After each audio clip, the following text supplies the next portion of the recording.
Assalamualaikum warahmatullahi wabarakatuh. Salam Malaysia Madani, salam LPC, anak baik lagi cerdik. Saya diberi nama Nur Kasih Syairah binti Muhammad Azmi, berusia 14 tahun, mendapat pendidikan di Sekolah Menengah Kebahasaan Cukai, Kemaman, Terengganu. Berada saya di sini kerana ingin mengulaskan sebuah buku, Aku Nombor 1, karya Ilman Inia, penerbit Ana Muslim Sendian Berhad pada tahun 2014. Buku ini menceritakan seorang pelajar yang bernama Amalina. Amalina, murid yang sangat pintar. Dia sering mendapat tempat pertama dalam kelas, namun begitu, dia seorang yang kedekut ilmu. Dia tidak mahu mengajar kawan-kawannya kerana takut kawan-kawannya memotong markahnya di dalam kelas.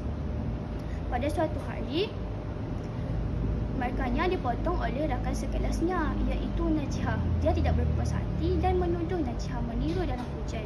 Namun, Najihah tidak membalas tuduhannya kerana dia tahu dia berjaya atas usahanya sendiri. Bukan seperti yang dikatakan oleh Amalina. Amalina semakin tidak berpuas hati dengan Najihah kerana merasakan perhatian Cikgu Maziah mula beralih kepada rakan-rakannya.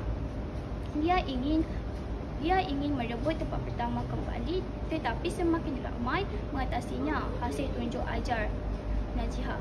Justru saingannya semakin bertambah. Amalina bertekad ingin melakukan sesuatu agar dia tetap menjadi nombor 1. Namun, dia telah mengundang pada Amalina telah jatuh sakit kerana mementingkan diri tanpa menghiraukan makan minum. Najihah datang melawat Amalina dan memberi nota kepada Amalina. Amalina terharu kerana sikap Najihah betul-betul baik kepadanya. Mereka sudah berbaik kerana Amalina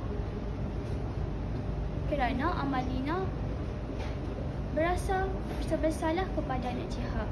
Itu sahaja daripada saya. Sekian, terima kasih.